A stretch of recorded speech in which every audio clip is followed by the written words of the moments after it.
Bismillahi walhamdulillahi assalatu wassalamu ala rasulillah amma ba'd rabbi shrah li sadri wa yassir li amri wahlul 'uqdatam min lisani yafqahu qawli. Assalamu alaikum wa rahmatullahi wa barakatuh, my dear brothers. Today, inshallah, we will continue our study of Surah Anbiya and we will try our best to cover from ayah number 26 until 70. However, like every time, we will just quickly go through the actions from previous class. So, in the previous class, we went through ayah number 1 until 25. The first action that we went through was life is a test for all depending on their context.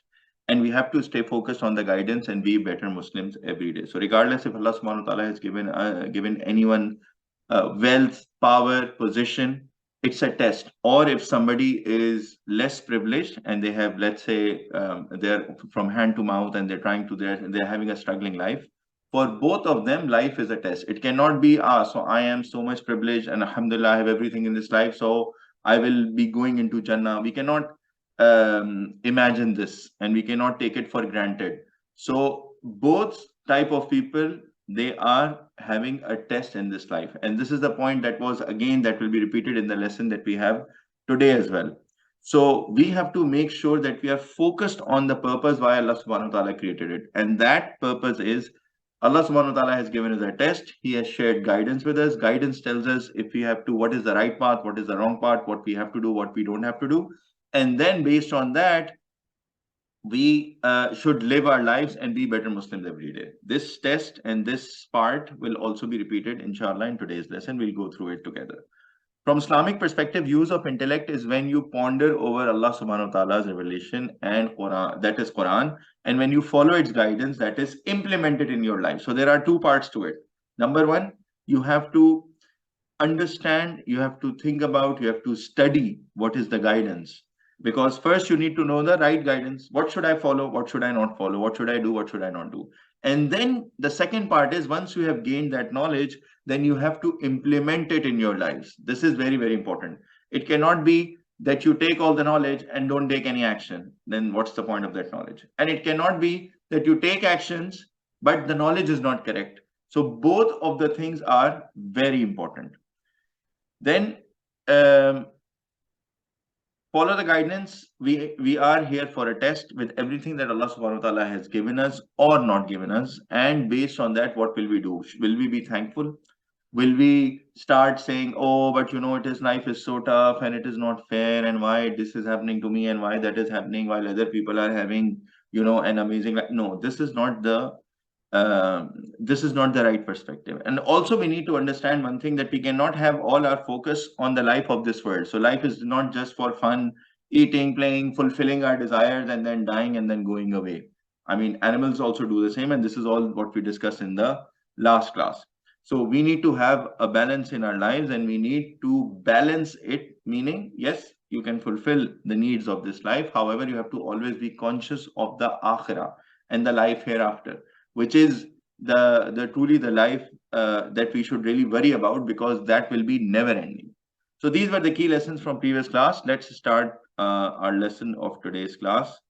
A'udhu billahi minash shaitanir rajim. Bismillahir rahmanir rahim. In the name of Allah, the most gracious, the most merciful. Starting with ayah number 26. وَقَالُوا اتَّخَذَ الرَّحْمَنُ وَلَدًا سُبْحَانَهُ. And they say, the most gracious, Allah subhanahu wa ta'ala, has taken a son. Glorified is He. He is pure from whatever they are making. And by the way, there have been several accusations that the pagans and the mushriks of Makkah used to say Allah subhanahu wa ta'ala, na'uz billah, has taken angels as his daughters. And then later on, the earlier on, in fact, the Christian concept of Prophet Isa alayhi salam as his son. And so all of these things, they have been created and people have been saying different things. However, Allah subhanahu wa ta'ala is pure from all these allegations and all these fabrications that they're trying to make. Bal ibadum mukramoon. Nay, they are slaves. They are all honored slaves. So even all the people whom they have been mentioning as the sons or daughters of Allah subhanahu wa ta'ala, all of them are his slaves.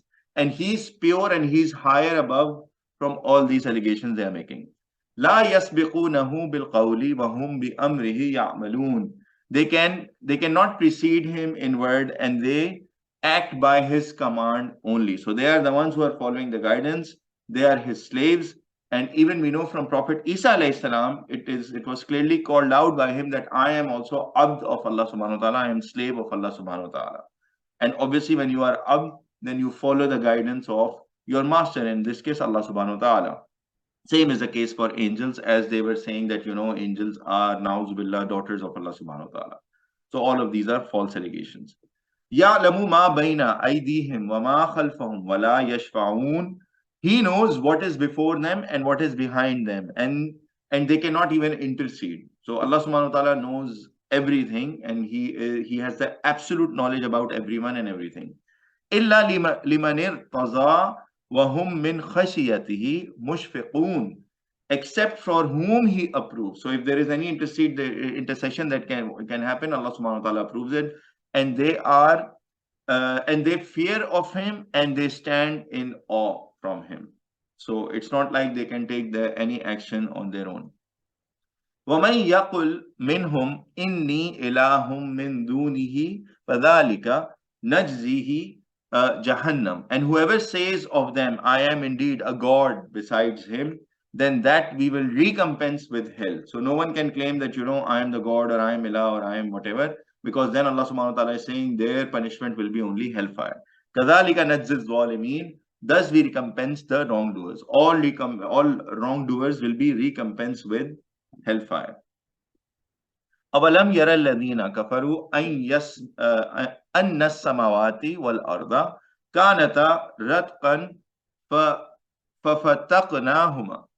Do not see those who disbelieved that the heavens and the earth were a joint entity, and then we parted them. This is how Allah subhanahu wa ta'ala created. The heavens and the earth have now been separated. We are right now in the earth, and life after death will start in the heavens, by the will of Allah subhanahu wa ta'ala, after the day of judgment. وَجَعَلْنَا مِنَ الْمَاءِ كُلَّ شَيْءٍ حَيٍّ. And we made from the water every living thing. So Allah, and you can see now even science is proving that water is a very important ingredient in all of the creation of Allah subhanahu wa ta'ala. And we know there is a full sea life that flourishes inside the water. Even our human body, a lot of part of our human body is composed of water as well.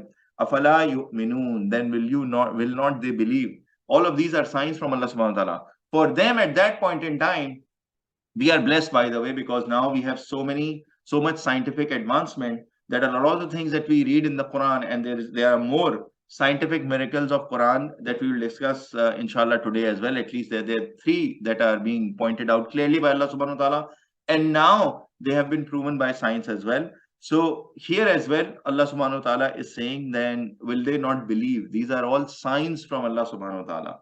And for us, it is so easy to believe now, because we can just compare that at that point in time, science was not that advanced. Yet the Holy Prophet Muhammad sallallahu alaihi wasallam received this revelation from Allah subhanahu wa ta'ala, and he was able to inform those people. So we can even make a comparison with science right now, although science is always catching up. So it's not that, oh, if science doesn't prove it, I will not believe it. No, that's not the case. But the case is, a lot of the things that have been said or have been revealed in the Holy Quran are now being confirmed by science, and science is always in the catch-up mode. So science keeps on catching up with the knowledge that has already been revealed in the Holy Quran. وَجَعَلْنَا فِي الْأَرْضِ رَوَاسِيَ أَن تَمِيدَ بِهِمْ. And we have placed in the earth firmly set mountains, lest it should not shake with them. So basically, the role of mountains Allah subhanahu wa ta'ala is defining is this: these are placed as pivots or as nails, just to keep the earth together, firmly placed, so that it doesn't shake. وَجَعَلْنَا فِيهَا فِجَاجًا سُبُلًا لَعَلَّهُمْ يَهْتَدُونَ. And we made therein broad passes as ways, so that they may be guided. It's not like a range of mountain is all equal. It's not like a wall. It's triangles. If you look at mountains, so there are in between valleys. People can pass through them. There are lots of ways, roads. The terrain of this earth, if you look at the structure, the way Allah subhanahu wa ta'ala has created this earth, it is easy to live. So it's not like there are so high flat mountains and now human beings are just looking at it, how do I cross and where do I go? No, that's not the case. So Allah subhanahu wa ta'ala is saying the construction of this earth has been done so that the human beings, they can live here and they can thrive here, and there are so many resources that Allah subhanahu wa ta'ala has given us. Coming back to the point of the mountains. So now science has proven, so even if you search on Google, that how mountains act as pegs to hold the earth. And these are different images. How the base of the mountains is deeply entrenched in the earth to hold it together. And there are multiple researches, multiple things that you can explore through to prove this point. So this is point number one. Mountains act as nails. And this was told in a book revealed 1400 years before. All of this research that we have right now was not there. Coming to point number two now. وَجَعَلْنَا السَّمَاءَ سَقْفًا مَحْفُوظًا. And we made the sky a protected roof. So the sky is protecting as a roof on the earth. Let's see, we'll see it in the next slide how. وَهُمْ أَنْ آيَاتِهَا مُعْرِضُونَ. But they from its signs turn away. So Allah subhanahu wa ta'ala is showing all these signs, but people turn away. How is the sky a roof for us? If you look at this ozone layer around the earth, if you look at the ozone, if you look up, that sky for us as well, right? So this ozone layer, if you just look at how it's protecting us from one angle, and this is one thing that I just wanted to mention here, there are multiple rays that come in from sun, and there are some ultraviolet rays. Some of them are harmful, some of them are beneficial for plants, for animals, for human beings to take benefit from. The way the ozone layer, Allah subhanahu wa ta'ala, He has designed it and created it is, it filters the harmful ultraviolet rays and it lets pass the helpful or beneficial ultraviolet rays that we can benefit from. Subhanallah. This has been proven now with science, and again, you can search on Google, you can do your own researches, and you will be able to, inshallah, find out how the sky, which is also the ozone layer, is protecting us. Now, of course, this is a sign from Allah subhanahu wa ta'ala given to the Holy Prophet Muhammad sallallahu alaihi wasallam, which is why the Holy Quran itself is said to be a miracle in itself. So this Quran is a miracle. They used to ask for miracles. Okay, why don't you bring us miracles like the previous people brought or the previous prophets showed? However, we know the reason Allah subhanahu wa ta'ala gave us was because a clear sign or miracle was given, and then the time was up for the nation and they were destroyed. So now Allah subhanahu wa ta'ala used to tell the Holy Prophet Muhammad sallallahu alaihi wasallam, they are asking you for signs and they are doing the hurry, so they want to be punished as well like the previous nations. And don't they see the previous nations? So this is the second miracle mentioned in the second ayah. Now we'll go through the third one. وَهُوَ الَّذِي خَلَقَ اللَّيْلَ وَالنَّهَارَ وَالشَّمْسَ وَالْقَمَرَ. And He is the one who created the night and the day and the sun and the moon. Now comes the amazing part. كُلٌّ فِي فَلَكٍ يَسْبَحُونَ. Each in an orbit floating. This is beautiful. So it wasn't like Earth is static, Earth is flat, all of these theories that kept on coming by science, and now they realize, okay, the Earth is round and we are orbiting inside and there are multiple planets and sun and moon and everything is rotating and orbiting. Look at what Quran says 1400 years before. And He's the one, Allah subhanahu wa ta'ala, who created the night and the day. Of course, when you talk about night and the day, there's an element of moon and sun. And the sun and the moon. So Allah subhanahu wa ta'ala created the sun and the moon. And of course, the earth. Each in an orbit floating. So the concept of orbits, these paths, the rotations, floating, all of this already mentioned 1400 years before in Quran. So this is another third scientific miracle coming in the three ayahs. Ayah number 31, 32, 33 of Surah Anbiya, which has now been proven by science. So the third one, final one, sun, earth and moon, each floating in its orbit. Do you think that 1400 years before the Holy Prophet Muhammad sallallahu alaihi wasallam had any scientific means to craft this and draft this himself, like, the people used to accuse that, he's getting hallucinations and he's drafting and he's creating this Quran by himself. Na'uz billah, he's a poet, na'uz billah, whatever things that they came up with. So now we know this is so true. It's not like if a person was just dreaming about things, and sometimes his dreams would be right and sometimes it would be wrong. How come all the facts, scientific facts mentioned in the Quran always get proven by science as science continue to advance? The reason is that the Holy Prophet Muhammad sallallahu alaihi wasallam was getting these revelations from Allah subhanahu wa ta'ala, who is the creator of everything. So this should give us firm belief of everything else that is also mentioned in the Holy Quran. Moving forward, وَمَا جَعَلْنَا لِبَشَرٍ مِّن قَبْلِكَ الْخُلْدَ. And not we have made for any man before you the immortality. So it's not like any of the person can say, I can live forever or I've been living forever. And we discussed this before as well. Every person eventually dies, right? So Allah subhanahu wa ta'ala is reminding us of that reality. It's not like any person can claim, I am immortal, I will not die. Afa immitta fahumul khalidun. So if you die, then would they live forever? So are they saying that they will be able to live forever? Why are they becoming so arrogant? Eventually they'll die and return back to Allah subhanahu wa ta'ala. This is a fact. Death is a fact. Regardless of you follow a religion, you don't follow a religion, you are a atheist, you are a whatever religion you follow or don't follow, death is a reality. And this is what Allah subhanahu wa ta'ala is mentioning. That reality again should bring some sense, and we should try to ponder over that, what will happen, and that's where the Quran's guidance comes into play. Kullu nafsin dha'iqatul maut. Every soul will taste the death. And this has come in before as well. I think in Surah Al-Imran, and we will see it. It was Surah Baqarah, in which Allah subhanahu wa ta'ala says that it was Al-Imran, yes. So in Al-Imran, Allah subhanahu wa ta'ala mentioned that every soul will taste death, and this is a reality that is even true today. وَنَبْلُوَكُمْ بِالشَّرِّ وَالْخَيْرِ فِتْنَةً. And we test you with the bad and the good as a trial. So now Allah subhanahu wa ta'ala is sharing with us the purpose of creation, why we have been sent down on the earth.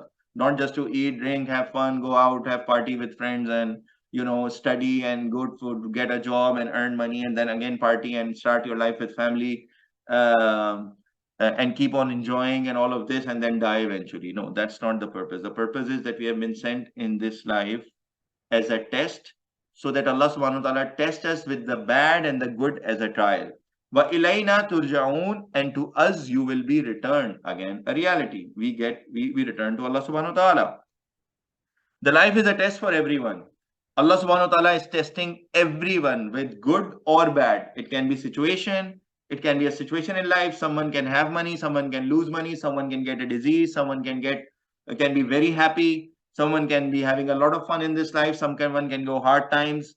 And by the way, for everyone, it's like up and down, right? Some people are facing good times, some people are facing bad times. It goes up and down. So this thing is also mentioned in Surah Baqarah. Life is a test. Be sure we shall test you with something of fear and hunger, some loss in goods or lives or fruits of your.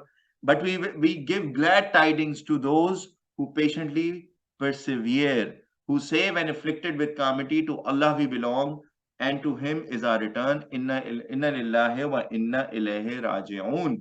So these are the people with firm belief. Allah subhanahu wa ta'ala told us how to move forward as well. Who will tell me how much time? So Allah subhanahu wa ta'ala says that we have been sent in this life as a test and a trial. So obviously, if there is a test or an exam, there is a time, like you have 1 hour to solve it, you have 2 hours to solve it. So if this life is a test, then how much time do we have for this test? I've already put a picture as a hint. Who will tell me? Anyone? You can unmute yourself and answer. How much time do we have for this test? The trial that Allah SWT has given us. I received an answer in a chat. So till death. Beautiful. Jazakallahu khairan Azan. If you want, you can unmute yourself and also give an answer. But Jazakallahu khairan, you are right. The time that we have is until our death for this trial. So until we reach our death. And do you know the time for this life? No, we don't know, because anyone can die anytime. It's not like I can say, okay, I am 15-year-old, for example. So I still have about average age of people are 60, 65, 70. And with the science, it's growing 75. So I still have from 15 to 75, 60 years to live. No, you cannot say that. You can die anytime. And we know this, the death is a reality. I mean, if we visit any graveyard, there are graves of this smallest of size, newborns, and they go even premature borns, so smallest of size, until all the sizes and ages. So if for this trial in which Allah subhanahu wa ta'ala will test us with good or bad, and the time of the test can be over any time, then this means that we have to be. So, what should be our approach? We should always be thankful and humble in all times, good or bad. And especially with the tough times, Allah subhanahu wa ta'ala mentioned it. We went through the ayah of Surah Baqarah as well. He mentions it that those who are patient in tough times and who persevere, who stick to the guidance, who still don't follow the wrong path, even if Allah subhanahu wa ta'ala is testing you, let's say with money or wealth, and you have to take care of your family, then how you will navigate through that tough situation? Will you employ wrongful means? Will you do anything wrong, or will you still stick and try your best, your hard via your hard work to still get things the right way sorted? That is the test, and that is the trial. And when you have good times, don't become arrogant. Don't think, I'm so wealthy, I have so much power, I am the, I am this. You won't be in that strong position. And this also doesn't guarantee Jannah in the hereafter. So it is very, very important for us to stay humble and thankful in all the times, be it good or bad. And especially during tough times, we have to be patient. So I hope this point is clear. And what else can we do in order to pass the test? This we have gone through multiple times. Follow the guidance and be a better Muslim every day. Because earlier, as we discussed, that the time of this trial is until death, and death can happen anytime. So I cannot delay being a good Muslim, or I cannot delay following the guidance for long. If Hajj is obligatory and you have crossed a certain age and you have means to go for Hajj, go for Hajj. You cannot wait for, okay, let me buy a car, let me buy a house, let me marry all my daughters, and let me all of these things that people usually think about. That those are not the prerequisites or requirements of Hajj. The requirement of Hajj is clear. So sometimes people delay even the obligatory things. Sometimes people even delay, okay, I will start offering prayer once I am retired, I have a lot of time, and I will start going to the mosque then. At 5 times I have to go. I will buy a house close to the mosque, and then I will go and go for the mosque just because, I want to pray with Jamaat, and right now I'm so busy and I don't have time. No, the time can be up any moment. So we have to follow the guidance and be a better Muslim every day. And of course, for that, you have to grow your knowledge and start acting upon that knowledge. Moving forward, وَإِذَا رَآكَ الَّذِينَ كَفَرُوا إِن يَتَّخِذُونَكَ إِلَّا هُزُوًا.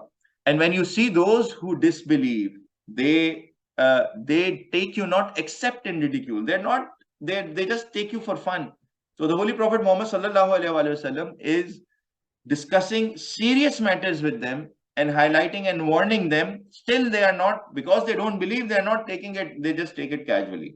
Even in our lives, it's so normal. You tell someone a grave thing and a warning, however, if they are, if they're not interested, they're like, yeah, right, whatever, that sort of mindset. So here Allah subhanahu wa ta'ala is saying that disbelievers, because they do not believe, so they are ridiculing. أَهَذَا الَّذِي يَذْكُرُ آلِهَتَكُمْ. Is this the one who mentions your gods? وَهُمْ بِذِكْرِ الرَّحْمَنِ هُمْ كَافِرُونَ. And they, at the mention of the most gracious, they are disbelievers. So these disbelievers, they have, they say to other people that, look how the Holy Prophet Muhammad sallallahu alaihi wasallam is mentioning your different gods. So, look at him. He doesn't believe in your gods, and he's saying that they cannot do anything. So all of these things they used to say. However, when it is mentioned in front of them that there is only one ilah, Allah subhanahu wa ta'ala, then they turn disbelievers. While for all the rest of the gods made out of stone, made out of all these things, they are the ones, they are protecting them. They're saying, no, these are the real gods. Although in their hearts they know that they cannot do anything, but because obviously there are other reasons that were tied at that point in time in Makkah, so the chiefs did not want to accept only one Allah, because all the trade and there were different caravans, different tribes who had attached themselves to those different gods, and they feared that if we start saying there is only one Allah, then all of them will turn away. No one will listen to us. What will happen to our governance and our power and the stronghold that we have on the trade of the region and everything? Which is why they wanted, because of the love of this world and the love of the power that they had, they did not want to accept La ilaha illallah. خُلِقَ الْإِنسَانُ مِنْ أَجْلٍ. is created the man of haste. So Allah subhanahu wa ta'ala is saying that, we are always in a hurry. We want to get things done in fast. So which is why even they are in haste and they used to challenge the Holy Prophet Muhammad sallallahu alaihi wasallam. Okay, so if there is a punishment or is a day of judgment, why is it not coming? We are waiting eagerly for it. Just to prove their point, because they were disbelievers. If it would have come, it would have been a severe punishment, but because they don't believe, so they are in haste now. They want to get it in hurry. Sa'urikum ayati fala tasta'jilun.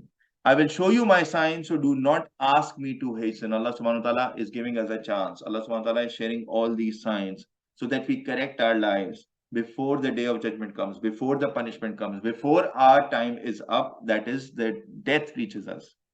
وَيَقُولُونَ مَتَى هَذَا الْوَعْدُ إِن كُنْتُمْ صَادِقِينَ. And they say, when will the promise be fulfilled if you are truthful? As a challenge. Because they don't believe. By the way, if the promise gets fulfilled, then they will be the first one to run away from it, because they will not be able to face even the slightest of punishment. And this is what will come even in the later ayahs. لَوْ يَعْلَمُ الَّذِينَ كَفَرُوا حِينَ لَا يُكَفُّونَ عَنْ وُجُوهِهِمْ النَّارَ وَلَا عَنْ ظُهُورِهِمْ وَلَا هُمْ يُنْصَرُونَ. This is exactly what Allah subhanahu wa ta'ala is saying. If those who knew disbelieved the time, then they will not be able to avert their faces or turn from their backs the fire, and nothing will be helping them. They will not be helped. So right now they are saying, bring us the day of judgment. Where is the punishment? Bring us the punishment. But Allah subhanahu wa ta'ala is saying, when they will be facing the fire, when they will be facing the punishment, they will try to turn away. They will try to move away their faces. They will try to turn their backs. However, they will not be helped and they will not be able to escape from it. بَلْ تَأْتِيهِمْ بَغْتَةً فَتَبْهَتُهُمْ فَلَا يَسْتَطِيعُونَ رَدَّهَا وَلَا هُمْ يُنْظَرُونَ. It will come to them unexpectedly. Allah subhanahu wa ta'ala is saying, no, they will not be able to save themselves. Bal means nay. No, it will come to them unexpectedly and bewilder them. And they will be in a state of shock. Oh my God, what happened? And we didn't get time. They will be able to, they will not be able to repel it, and they will not be given any respite. They will not be able to escape from it. At that point in time, Allah subhanahu wa ta'ala will not take any excuse. So this will come suddenly. I just want to highlight a point here that, Allah subhanahu wa ta'ala is saying that this will come suddenly to them, the punishment. And obviously our time gets up, our trial gets up once we die, right? So, and Allah subhanahu wa ta'ala is saying, once it catches the wrongdoers, they will not be able to escape. There is a very, very important dua that we have read and recited multiple times in our class.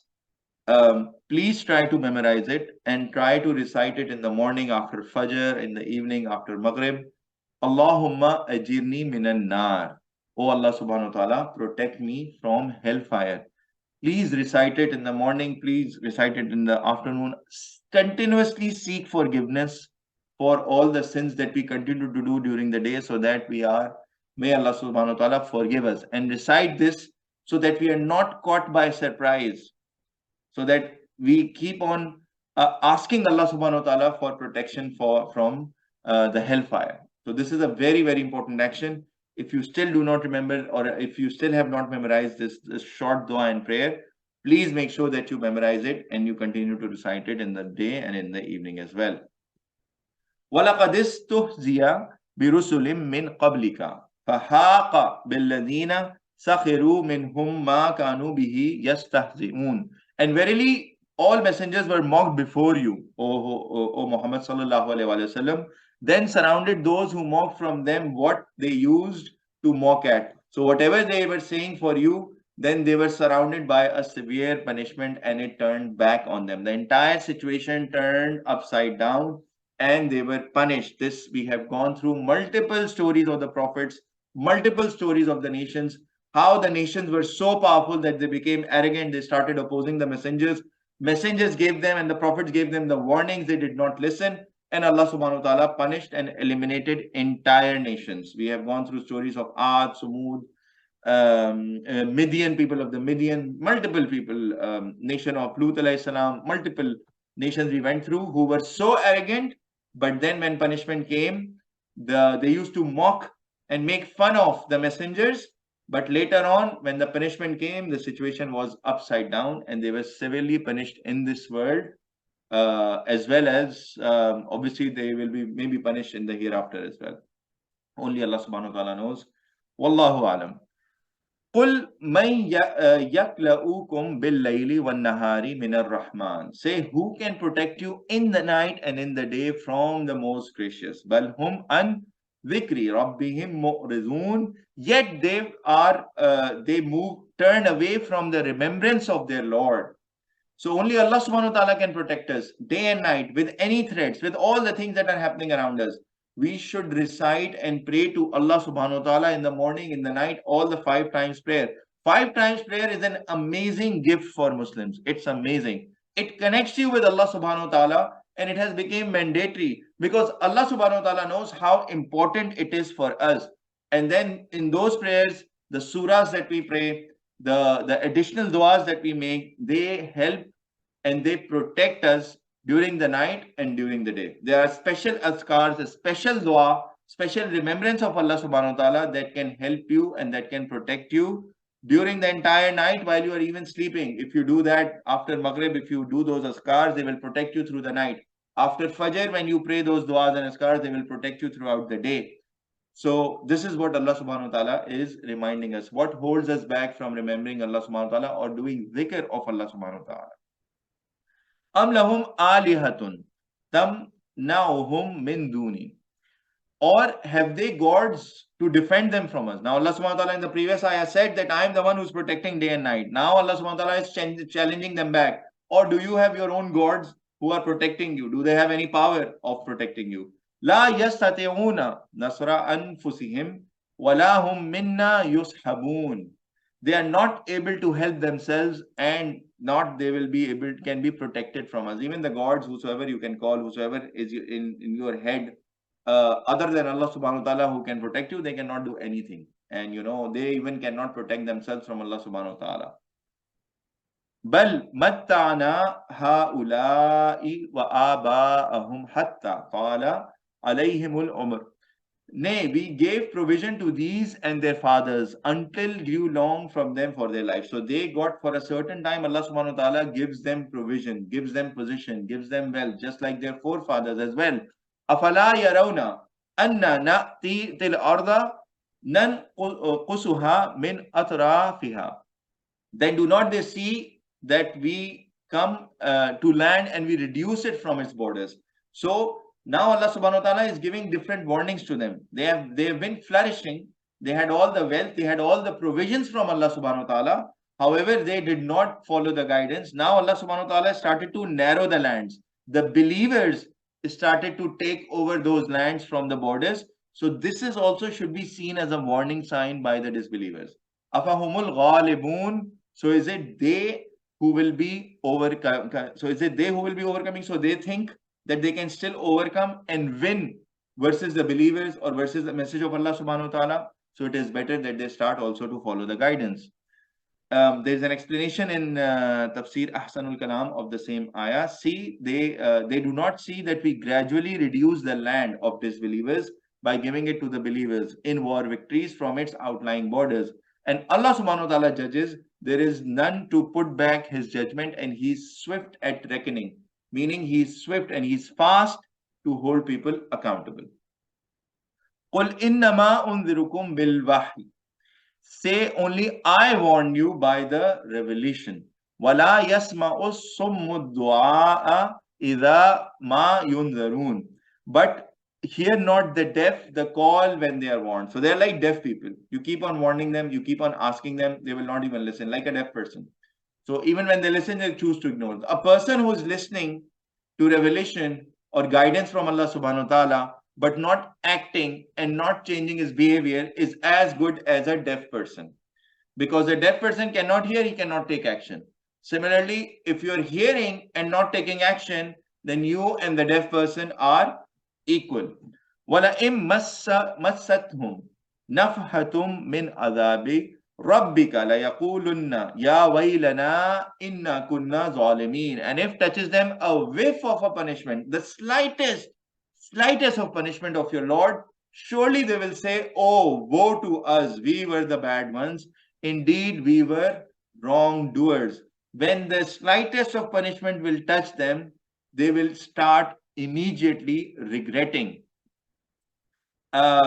I have a question, and we discussed it, I think, in a couple of classes back. What is a warning? Who will tell me? What is a warning?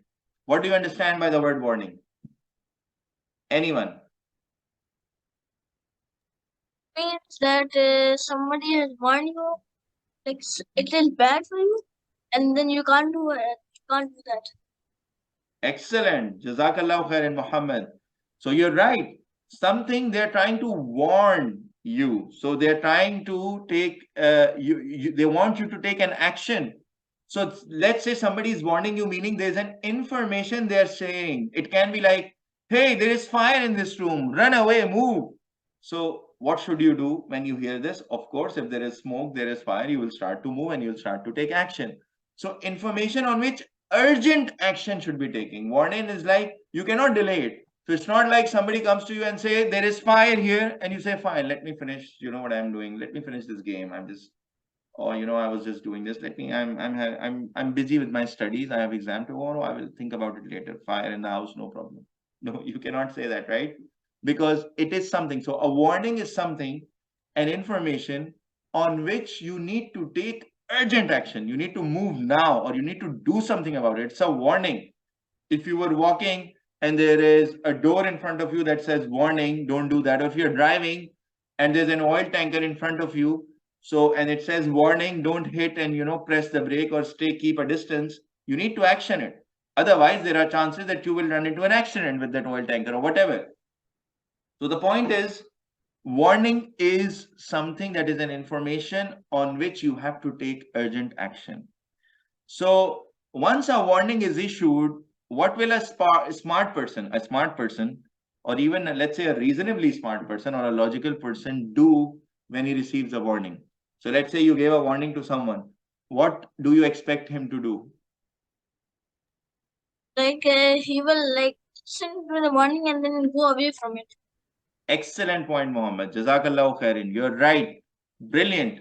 He would want to take action. He would eventually want to, if it is something to save himself, he would go and run and save himself. He will take an action. So here as well in the previous ayah, we see Allah subhanahu wa ta'ala is saying that they will not be able to take slightest of punishment, even the slightest a whiff of punishment. When it will reach them or touch them, they'll be like, oh, we were the wrongdoers, and what have we done to ourselves? They will regret. So the action for us, very important action for us, the learning for us from this ayah is we have to take immediate action and start following the guidance. We have to save ourselves from even the slightest punishment before we reach that stage on the day of judgment and we start regretting.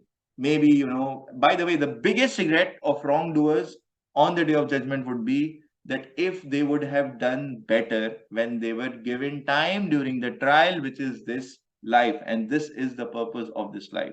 You cannot just freely pass the life, have fun, leisure, whatever, riba, and all the shameful things and mixed gatherings and all of these things you continue to do without even thinking what you're doing, right? So this is a very important action coming from the previous ayah, and Allah subhanahu wa ta'ala is sharing this warning from us related to the regret that people have. So may Allah subhanahu wa ta'ala enable us and guide us to take all the actions in this life, so we are saved from the punishment, even the slightest punishment on the day of judgment and after that, as well as we don't have any regrets. Ameen. Moving forward. وَنَزَعُ الْمَوَازِينَ الْقِسْطَ لِيَوْمِ الْقِيَامَةِ فَلَا تُظْلَمُ نَفْسٌ شَيْئًا. And we set the scales of justice for the day of the resurrection, and no one will be wronged, and not even a single soul will be wronged over anything. Allah subhanahu wa ta'ala will be the best judge. He knows everything. Setting the scales mean that there will be a balance, who did good deeds, who did bad deeds, and Allah subhanahu wa ta'ala will decide and give the verdict. Either you will be punished or thrown into hellfire, or we will get into Jannah as a reward. وَإِن كَانَ مِثْقَالَ حَبَّةٍ مِّنْ خَرْدَلٍ أَتَيْنَا بِهَا. And if there will be weight of a seed of a mustard, we will bring with it. So imagine a mustard and a seed of a mustard, tiny thing. Because Allah subhanahu wa ta'ala has absolute knowledge. It's not like the judges of today. The judges of today in the courtrooms, they rely on witnesses and these evidences and all of these things. Sometimes there's misinformation. A witness can lie even while taking oath. All of this. They're not the perfect judges. I mean, to be a perfect judge, you need to have the absolute information, and no one in the world can produce absolute information. Allah subhanahu wa ta'ala knows what is inside our hearts, what we are hiding, what we are not hiding, while what we did when we were alone, because there is this misconception in our mind that there are times where we are alone, so we can do whatever we want. We can watch something, whatever, because mom and dad, they are sleeping, or I have my own mobile device, there's no one here. It's not like that, guys. You're never alone. Everything is getting recorded. So the example that we discussed in some of our previous classes was the CCTV, like the camera. So imagine having a camera everywhere in your life. You're getting recorded with a CCTV camera, and Allah subhanahu wa ta'ala is saying not even the weight of a seed of a mustard will be wronged or changed. Wakafa bina hasibin, and sufficient we are as reckoners. Allah subhanahu wa ta'ala is sufficient to hold people accountable. Because he has all the knowledge of everything that you did during this trial, which is this life. وَلَقَدْ آتَيْنَا مُوسَى وَهَارُونَ الْفُرْقَانَ وَضِيَاءً وَذِكْرًا لِلْمُتَّقِينَ. And verily we gave Musa and Harun the criterion and a light and a reminder for the righteous, which was the Torah. So they were given a book of guidance called Torah that was taken to Bani Israel. However, later on they made changes to it, and the entire story that we have already gone through. But they were given a Torah that was a criteria meaning that differentiates between right and wrong, what you're supposed to do and what you're not supposed to do. So this was also given to Bani Israel via Prophet Musa alayhi salam and Prophet Harun alayhi salam. الَّذِينَ يَخْشَوْنَ رَبَّهُمْ بِالْغَيْبِ وَهُمْ مِنَ السَّاعَةِ مُشْفِقُونَ. Those who fear their Lord in the unseen and they of the hour are afraid. So those people who have truly taqwa, the fear of Allah subhanahu wa ta'ala, and those who are real believers, they believe in the unseen and the hour, meaning the day of judgment. And then what do? They tailor their lives, they change their lives accordingly to please Allah subhanahu wa ta'ala and follow the guidance, so that they can be successful in this world as well as in the hereafter. وَهَذَا ذِكْرٌ مُبَارَكٌ أَنزَلْنَا. And this is a reminder that is blessed, which we have revealed, which is the Holy Quran, to the Holy Prophet Muhammad sallallahu alaihi wasallam, who is the last prophet, because the instructions for us to live a good life in this world and follow the guidance have been completed with the Sharia of the Holy Prophet Muhammad sallallahu alaihi wasallam. Afa antum lahu munkirun. Then are you of it rejectors? So this is, and Allah SWT is saying, this is a blessed reminder. Blessed means, what do? We always say each other, how do we greet Muslims? Who will tell me? How do Muslims greet each other? Assalamu alaikum. Jazakallah Muhammad. You're right. We say Assalamu alaikum wa rahmatullahi wa barakatuh. This is a dua and a greeting of blessing. So we want the other person to be blessed. Allah subhanahu wa ta'ala is also saying that this reminder, which means the Quran, is something blessed that we have revealed. That means it is beneficial for this world. And if you follow the guidance, InshaAllah, Allah subhanahu wa ta'ala, this will be beneficial for us on the day of judgment, and Allah subhanahu wa ta'ala will reward us with Jannah. So this is the reminder, and this is Holy Quran and all the teachings in it, and all the and the way it was explained to us by the Hadith and the Sunnah of the Holy Prophet Muhammad sallallahu alaihi wasallam. وَلَقَدْ آتَيْنَا إِبْرَاهِيمَ رُشْدَهُ مِنْ قَبْلُ وَكُنَّا بِهِ عَالِمِينَ. Now we will go through amazing story of Ibrahim alayhi salam very quickly in the next 20 ayahs. And verily we gave Ibrahim before his guidance and were about him well knowing, and we were about him well knowing. Allah subhanahu wa ta'ala obviously has the absolute knowledge, and Ibrahim alayhi salam was getting guidance from Allah subhanahu wa ta'ala, and he truly believed in it. He went through multiple tests, and we have gone through already multiple stories of inspiring stories of Ibrahim alayhi salam. Now there is another inspiring story that will also tell us of his smartness, and Muslims are supposed to be smart as well. We have to use logic, we have to be smart, and you will see how he outsmarted the people who were opposing him.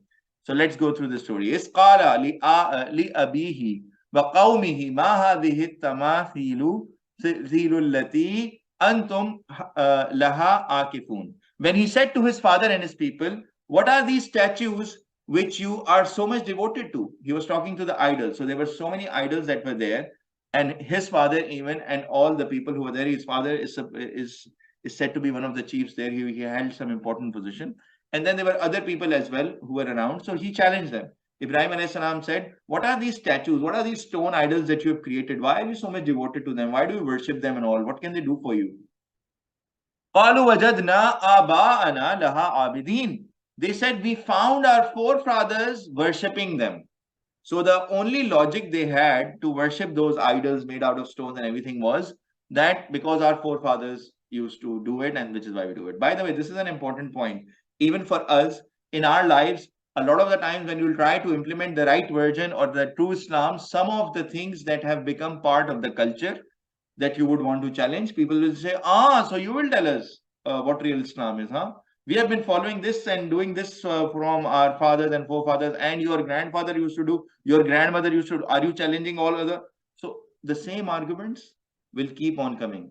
As long as guidance reaches you and you see something in Quran or Hadith or Sunnah of the Holy Prophet Muhammad sallallahu alaihi wasallam, as a Muslim, you have to immediately follow, because as we discussed earlier, the time and the trial, this life can be up anytime. Don't take this for an argument. This is how we have been doing it. This is how the forefathers used to do it. The same argument is being given to Ibrahim alayhi salam. They said, we found our forefathers of them worshipping. They also used to worship them. قَالَ لَقَدْ كُنْتُمْ أَنْتُمْ وَآبَاؤُكُمْ فِي ضَلَالٍ مُبِينٍ. He said, verily, you are and your forefathers were in a great error. You were in the error. Can't you see? Why are you worshipping these statues that can do nothing for you? قَالُوا أَجِئْتَنَا بِالْحَقِّ أَمْ أَنْتَ مِنَ الْلَاعِبِينَ. They said, have you come to us with the truth, or are you of those who play? So you're trying to make fun of us just, or do you have any truth, or what's your point? قَالَ بَلْ رَبُّكُمْ رَبُّ السَّمَاوَاتِ وَالْأَرْضِ الَّذِي فَطَرَهُنَّ. He said, no, your Lord is the Lord of the heavens and the earth, the one who created them. And this is exactly what we just went through in the ayah when we started this story. Allah subhanahu wa ta'ala said himself that we guided Ibrahim, meaning Allah subhanahu wa ta'ala shared the guidance with him. He gave them his knowledge and this revelation so that he can talk to his people. So Ibrahim alayhi salam said to his people, your Lord is the Lord of the heavens and the earth, the one who created them. وَأَنَا عَلَى ذَلِكُمْ مِنَ الشَّاهِدِينَ. And I am to that of the witness. I am the one who is saying, yes, this is the truth. And I am the one who is following this truth. وَتَاللَّهِ لَأَكِيدَنَّ أَصْنَامَكُمْ بَعْدَ أَن تَوَلُّوا مُدْبِرِينَ. And by Allah, surely I will plan against your idols. After that, you go away and turn your back. So what happened is that all those people, there is said to be an event or a celebration or something that was happening, and all of them went away. Ibrahim alayhi salam himself, he stayed back because he had a plan. And now this is an amazing plan for those of you who don't know. It will be a very interesting story. فَجَعَلَهُمْ جُذَاذًا إِلَّا كَبِيرًا لَهُمْ لَعَلَّهُمْ إِلَيْهِ يَرْجِعُونَ. So he made them into pieces except the large one. So he started breaking all the idols and statues that were there with a big stick. He started breaking them except one big one. So there was a big statue who was like seen as the leader of the gods, that the multiple gods were there. So that he may return to it. So what happened is he broke all of them. He left the large one, and he gave the stick in the hand of the large one. قَالُوا مَنْ فَعَلَ هَذَا بِآلِهَتِنَا إِنَّهُ لَمِنَ الظَّالِمِينَ. Now the people returned. They said, who has done this to our gods? Indeed, he is one of the wrongdoers. Who can even do this? Who broke our lords? قالوا سمعنا ففتى يذكرهم يقال له Ibrahim. They said, we heard a youth mention them, his name is Ibrahim. So some of them people said that there is a young boy who's named Ibrahim, and he has been talking about wrongful things about our gods. Maybe he did it. So that's what they said. قالوا فأتوا به على أعين الناس قالوا فأتوا به على أعين الناس لعلهم يشهدون. They said, then bring him before the eyes of the people so that we may bear witness. Let us put like a court sort of thing, and let us hear from him what he has to say, and then we will decide. قالوا أأنت فعلت هذا بآلهتنا يا إبراهيم. They said, have you done this to our gods, O Ibrahim? قال بل فعله. He said, no, I don't know who did it. Maybe someone, I don't know who did it. كبيرهم هذا فاسألوهم إن كانوا ينطقون. Their chief is this, so ask them if they can speak. So it is said in some of the tafsir that he also gave the stick with which he broke all the idols. So he gave that to the elder one. He said, look, this big one, this guy is still standing. Ask him if he can tell you who did all of this. فَرَجَعُوا إِلَىٰ أَنفُسِهِمْ فَقَالُوا إِنَّكُمْ أَنْتُمُ الظَّالِمُونَ. So they turned to themselves and said, indeed, you are the wrongdoers. Now, look at this self-reflection that has happened, and look at the smartest of Prophet Ibrahim alayhi salam. He broke all the idols, left the tallest one, gave the stick to him, or wallahu alam, maybe he did not, and he just said. So when the people asked him who did this, he said, ask the big guy. He's still standing. He may have seen all of this. You are the one. He's trying to prove a point. And the point is that they're just statues made of stone. Why are you guys worshipping? They cannot defend themselves. Somebody just came in and broke all of them. And the tall guy left. He cannot even speak, defend, do anything. How can these be your God or gods? Or how can they be your Lord? So they turned to themselves and said, indeed, you are the wrongdoers. Inside their hearts, they knew that they're doing wrong things. ثم نكسوا على رؤوسهم. Then they returned on their heads. So they reconvinced themselves. So inside their hearts, they felt like, yes, what he's saying is making sense. But then they overcame it. And then obviously because their egos would have come in, or they became arrogant, so they did not want to listen even to the logic. لَقَدْ أَلِمْتَ مَا هَؤُلَاءِ يَنْتِقُونَ. Verily, you know that these cannot speak. So they said to him, you know that this tall guy cannot speak, and hence the point was proven. قال أفتعبدون من دون الله ما لا ينفعكم شيئا ولا يضركم. He said, then do you worship besides Allah subhanahu wa ta'ala what does not benefit you in anything, and it cannot harm you, it cannot benefit you, it cannot harm you? How can this be your God or your Lord? أُفِّلْ لَكُمْ وَلِمَا تَعْبُدُونَ مِن دُونِ اللَّهِ. Off to you and what you worship besides Allah subhanahu wa ta'ala. أَفَلَا تَعْقِلُونَ. Then will you not use reason? Will you not use your logic? Use your head. This guy cannot even, these gods, you have made them yourself of stones. They cannot benefit you. They cannot harm you. Use your logic. Be smart. قَالُوا هَرِّقُوهُ وَانْصُرُوا آلِهَتَكُمْ in kuntum fa'ilin. They said, burn him and support your gods if you are doers. Now their egos and arrogance overcame them. They saw the logic. All of them were logical. I'm sure they were smart, logical people. They realized what Ibrahim alayhi salam is saying, but then they had to maintain their, whatever interests were there, or whatever their vested interests were there. And they said, now, we have to burn Ibrahim, because if you want to support your gods. Now look at even this concept. You have to protect your own God and you have to support your God. So, even that is so logical. قُلْنَا يَا نَارُ كُونِي بَرْدًا وَسَلَامًا عَلَى إِبْرَاهِيمَ. Now, Ibrahim alayhi salam, it is said that he was thrown into the fire, and how it happened, wallahu alam, Allah subhanahu wa ta'ala knows best exactly. But when he was thrown into the fire, obviously his belief was so much in Allah subhanahu wa ta'ala, his tawakkul was so much on Allah subhanahu wa ta'ala, that he went in. He did not change his mind. Imagine someone being thrown into hellfire for not following the guidance. Today, they will shake, their hearts will shake out of fear. I mean, imagine a fire in front of you and you're being thrown into it.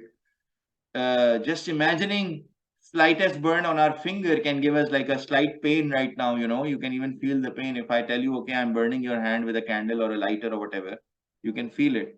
So imagine being thrown into the hellfire. But look at the tawakkul and the fearless Iman and faith of Ibrahim alayhi salam. So once he took that step, he did not change his stance. People threw him into fire. Then what did Allah subhanahu wa ta'ala do? Qulna ya naru kuni bardan wa salaman ala Ibrahim. We said, O fire, be the coolness and safety for Ibrahim. Fire itself is a creation of Allah subhanahu wa ta'ala. Allah subhanahu wa ta'ala ordered fire to be a source of coolness and safety for Ibrahim alayhi salam. وَأَرَادُوا بِهِ كَيْدًا فَجَعَلْنَاهُمُ الْأَخْسَرِينَ. And they intended for him a plan, but we made them the greatest losers. Eventually, the plan of Allah subhanahu wa ta'ala is the one that comes into play.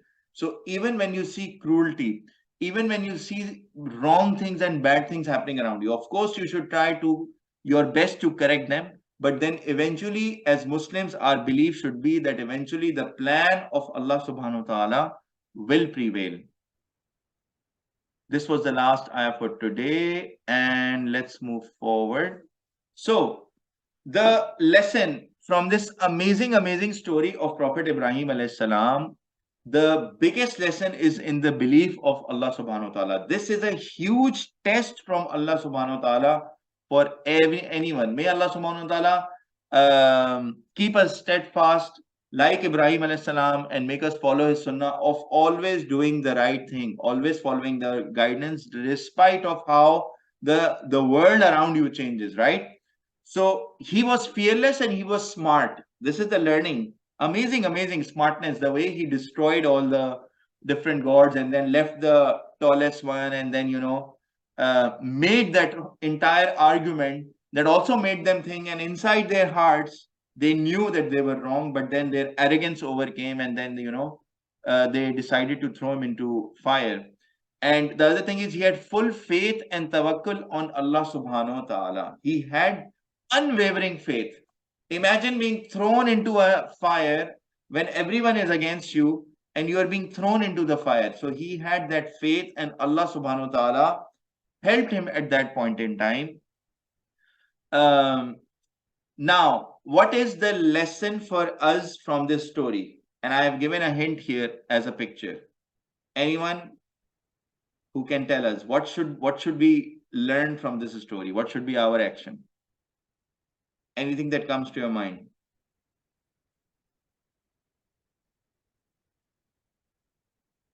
What do you understand from the picture that is in front of you? From the entire story of Ibrahim alayhi salam. Okay, I will tell. So the big lesson is for us to take is we should not be afraid of the consequences, meaning the results, when faced with tough situation, because we have to take the first step and then Allah subhanahu wa ta'ala brings multiple eases. This can happen with you in any element of your life. It can happen with you on the smallest things. It can happen with you with the biggest decisions of your life. You have to make sure that you're always following the guidance. If you learn about riba and interest, and earlier you were, let's say, taking benefit from it in any way, some people have car loans, some people have mortgages, some people have investments done in those fixed deposits and all those different financial instruments that are related to interest or riba, then once you get to know about it, you have to immediately come out. And when you will come out, you may face a worldly, let's say, loss that can be seen as a short-term loss. But once you take that step, inshallah, the help of Allah subhanahu wa ta'ala will come to you.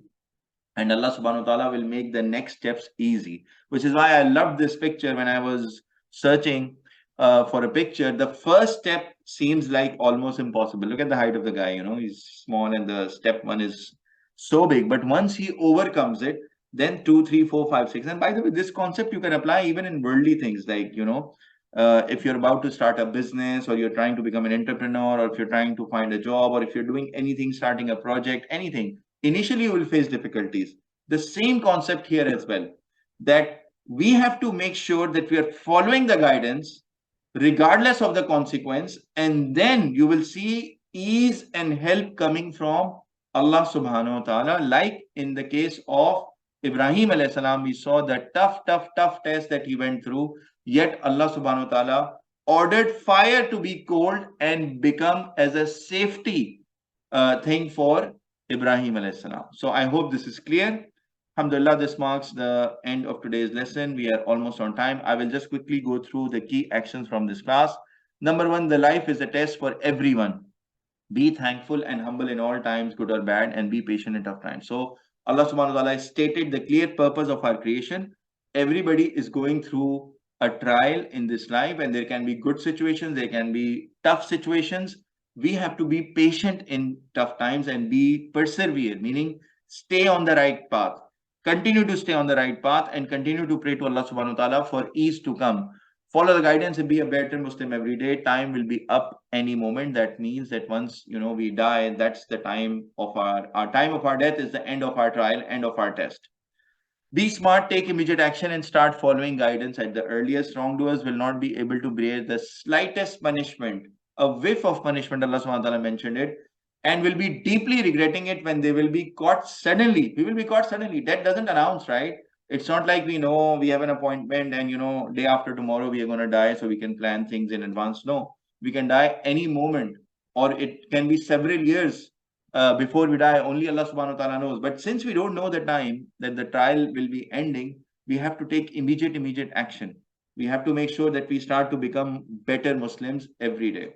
Don't be afraid of consequences when faced with a tough situation, because we have to take the first step, and then Allah subhanahu wa ta'ala brings multiple eases. This is an action specifically we took from the story of Prophet Ibrahim alayhi salam, who's remained steadfast, who had belief in Allah. He used his smartness earlier on in the story when he broke all the statues, and then he left the tallest one or the leader of them, and then he asked his people. These people asked him, why did you, who did it, and how do you know? And he said, ask the tallest one. And he was trying to prove a point via logic and his smartness, and internally they realized he was right, but then they overcame their arrogance and then decided to throw him into fire. That was the moment and test from Allah subhanahu wa ta'ala that was fulfilled by Ibrahim alayhi salam with the full marks and A star, if we were to call it. May Allah subhanahu wa ta'ala also inspire us to follow his footsteps, to stay steadfast in all the smallest of things in our life,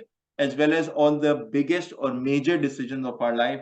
We should always follow the guidance, regardless of sometimes there are apparent losses in this world that we believe, if I do this, then I may incur a loss. If I don't do this, then we feel like we will miss something or miss anything. But what we need to realize is that eventually Allah subhanahu wa ta'ala, once we take the first step, makes the next steps easy. This marks the end of today's lesson. Are there any comments, any questions related to today's class? Okay. Subhanallahi wa bihamdihi, subhanaka Allahumma wa bihamdika, ashhadu an la ilaha illa anta, astaghfiruka wa atubu ilaik. Purity belongs to Allah and all praise be to Him. Purity belongs to you, O Allah, and all praise be to you. I bear witness that there is none worthy of worship besides you. I beg forgiveness from you and I repent before you. Assalamu alaikum wa rahmatullahi wa barakatuh, my dear brothers. Inshallah, I will see you next week, same time.